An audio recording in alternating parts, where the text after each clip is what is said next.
अंतरिक्ष। हमारे solar system और गैलेक्सीज के बारे में इतना कुछ है कि हम आज भी नहीं जानते।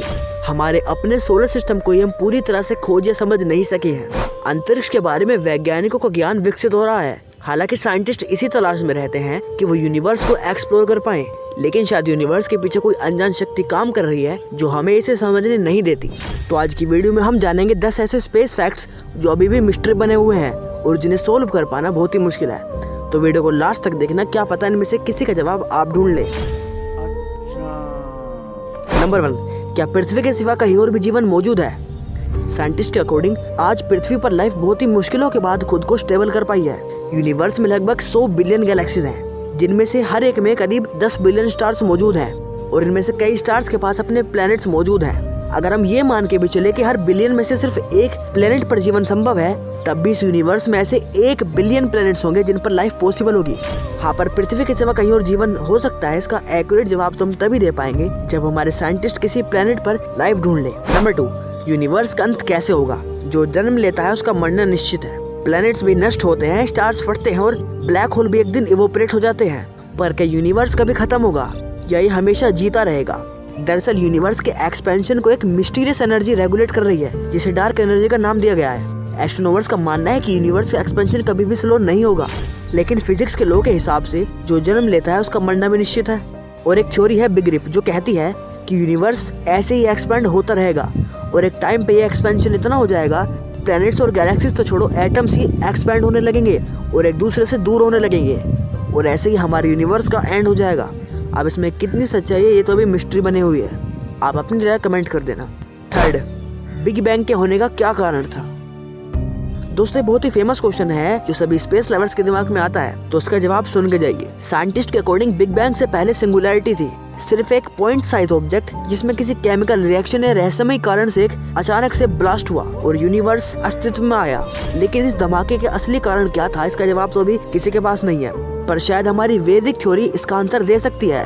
आप चाहोगे तो हम रश्मि थ्योरी पर एक वीडियो बना देंगे जो बताती है कि यूनिवर्स कैसे बना। नंबर 4, क्या हमारा सोलर सिस्टम यूनिक है?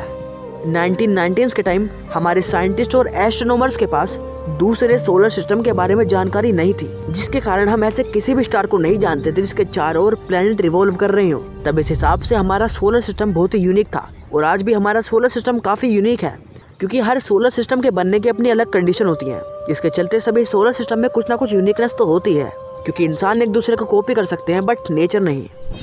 नंबर 5, गैलेक्सीज कैसे बनी? गैलेक्सीज कैसे बनती हैं? इसका सीधा सा जवाब है कि ग्रेविटी के कारण। ऐसा माना जाता है कि गैलेक्सीज तारों के छोटे बादल और अंतरिक्ष में धूल के गुब्बारों के रूप में शुरू होती हैं। जैसे जैसे दूसरे डस्ट क्लाउड्स करीब आते हैं, ग्रेविटी इन सभी मैटर को आपस में जोड़ती रहती है, जिसमें करोड़ों स्टार और सोलर सिस्टम मौजूद होते हैं और इस समय के साथ धीरे धीरे खुद को बड़ा करती रहती है और फाइनली एक गैलेक्सी का जन्म होता है, जिसके सेंटर में एक सुपरमैसिव ब्लैक होल पूरी गैलेक्सी को स्टेबल रखता है। नंबर 6, यूनिवर्स किससे मिलकर बना है? कोई नहीं जानता कि जिन पदार्थों के बारे में हम जानते हैं, एटम्स और मॉलिक्यूल्स, यूनिवर्स उनसे ही मिलकर बना हो। यूनिवर्स में मैटर की सबसे ज्यादा मात्रा डार्क है और इसी में अननोन पार्टिकल्स मौजूद हैं, जैसे डार्क मैटर, जो कि यूनिवर्स के एक्सपेंशन को गति देता है, जिसे हम अभी तक समझ नहीं पाए हैं। डार्क मैटर का पता सिर्फ उसके ग्रेविटेशनल इन्फ्लुएंस की वजह से ही लगाया जा सकता है। यूनिवर्स में मेटल की टोटल मात्रा टेलीस्कोप से देखे जाने वाले मैटर की 3 गुना ज्यादा है। साइंटिस्ट के अनुसार बिग बैंग के साथ ही मैटर, एंटी मैटर और डार्क मैटर का निर्माण हुआ था, लेकिन ये ठीक से नहीं बताया जा सकता कि हमारा यूनिवर्स किससे मिलकर बना है। Number 7, giant void. दोस्तों, ब्लैक होल के एकदम अपोजिट होते हैं जायंट वॉइड। ये स्पेस में कोई होल नहीं बल्कि खाली जगह होती है जहाँ मैटर और डार्क मैटर दोनों में से कोई भी नहीं पाया जाता। ये ब्लैक होल से अलग होता है क्योंकि इनमें लाइट ट्रैवल कर सकती है, जबकि ब्लैक होल के केस में ऐसा नहीं होता। स्पेस में पाया गया अब तक का सबसे बड़ा जायंट वॉइड का एस्टिमेट डायमीटर लगभग 1.3 बिलियन लाइट ईयर्स का है। Number 8, the great attractor. हमारी पृथ्वी से करीब 220 मिलियन लाइट ईयर्स दूर कुछ ऐसा अट्रैक्टिव चीज मौजूद है जो हमारे मिल्की वे गैलेक्सी को अपनी तरफ खींच रहा है। कुछ साइंटिस्ट इस ग्रेट अट्रैक्टर को डार्क मैटर के कारण मानते हैं। हमारी milky way galaxy 1.4 million miles per hour की स्पीड से द ग्रेट अट्रैक्टर की तरफ खींची जा रही है, लेकिन ऐसा क्यों हो रहा है, इसका सटीक जवाब किसी के भी पास नहीं है। Number 9, tabby star KIC 8462852। ये टैबी स्टार हमसे लगभग 1500 लाइट ईयर्स दूर है। इस स्टार से निकलने वाले प्रकाश का लगभग 90% वेंटेज पॉइंट से ब्लॉक हो जाता है और इसी कारण साइंटिस्ट बताते हैं कि इसके आसपास कोई प्लेनेट नहीं हो सकता। इसके साइज की बात करें तो हमारे सोलर सिस्टम का सबसे बड़ा प्लेनेट जुपिटर सिर्फ इसका 1% ही है। अरे बाबा! हाँ, बिल्कुल सही सुना। कुछ साइंटिस्ट का मानना है कि ये एक डायसन स्फीयर है, लेकिन नासा के JWST के लॉन्च होने के बाद हम शायद इस unknown alien mega structure KIC star का सही से एक्सप्लेनेशन कर पाए, जो अभी तक सभी के लिए मिस्ट्री बना हुआ है। क्या पैरेलल यूनिवर्स एग्जिस्ट करता है? पैरेलल यूनिवर्स या मल्टीवर्स का ये मतलब है कि जैसे हमारा यूनिवर्स है वैसे ही कई और भी यूनिवर्सेस एग्जिस्ट करते हैं। हमारे वैदिक स्क्रिप्चर्स में ये बात बताई गई है कि मल्टीवर्स एग्जिस्ट करते हैं। बट बात करें साइंस की, तो साइंटिस्ट को अभी तक ऐसा कोई भी एविडेंस नहीं मिला है जो मल्टीवर्स की थ्योरी को प्रूव कर सके। पर वहीं एक बात ये भी है कि कई बड़े बड़े साइंटिस्ट ने बयान दिए हैं कि बेशक हमें मल्टीवर्स का कोई सबूत ना मिला हो, पर हम इस बात को पूरी तरह से नकार भी नहीं सकते कि मल्टीवर्स एग्जिस्ट करता है।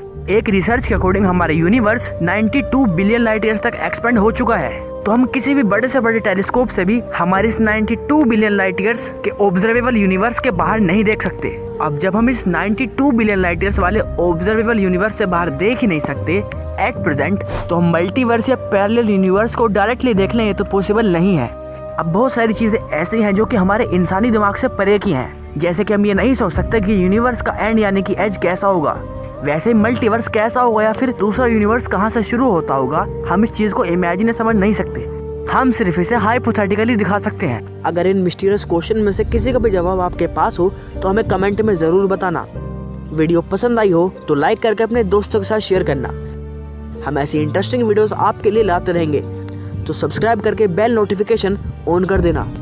आपको अच्छी लगी तो ऐसे थोड़ा मार दीजिए हाथ, आप थोड़ा सा मार दीजिए।